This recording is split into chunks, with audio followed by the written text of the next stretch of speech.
All Stop Sports. What's going on, ladies and gentlemen? Back with another video. We're going to talk some NBA basketball on this one. So I was reading this article from hoopsrumors.com, and I'll put the link in the description. It's titled, Carmelo Looks Forward to Exit Meeting with Knicks. Now I'm going to read a little bit of the article, and then I'll give my thoughts on it. So they say, the Knicks have a handful of games remaining in their disastrous season, and Carmelo Anthony, who is rumored to be on the move at this year's trade deadline, may find himself playing for a new team next season. However, Anthony won't be moved before sitting down with team president Phil Jackson, as Ryan Lazo of the New York Post relays. Anthony says, the chips will be on the table in that meeting. I mean, I don't know what to expect, but I got a good feeling chips will be on the table. And then he goes on to say that he sees the writing on the wall. You don't know what the writing on the wall is, though, but I see it. And then also he touches on what Scottie Pippen had recently said about Phil Jackson, and Anthony said, I'm just glad people are speaking up. Whether it's good or bad, people are speaking up and having their opinion rather than me trying to convince or not convince people of the situation of what's going on. And I can just play basketball. Everybody sees what's going on, so they're going to have their own opinion.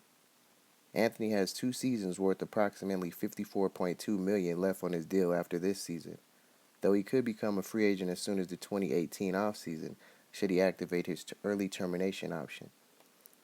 Now, honestly, I'm not surprised by this. I feel like they were trying to push Melo out all season with the way Phil Jackson was coming out to the public, criticizing his style of play. I thought Carmelo handled it very professional. He didn't take jabs back at Phil Jackson in the media. He just tried his best to go out there and play. But if you look at his face, you can see the wear and tear and the stress that playing in New York City has caused. It's aged Carmelo. And I think it would be in his best interest to go ahead and get out of there. But I also feel like it's in Porzingis' best interest to see how they're handling Carmelo and not be committed to staying in New York. Because a lot of athletes have lost their careers when they played for the New York Knicks. But with Carmelo Anthony, people hate on him and say he's not this great player. All I got to do is tell you, just YouTube his highlights when he was in Denver. LeBron has a losing record against the Nuggets for that reason. Because when he played in Denver, Carmelo would always beat LeBron.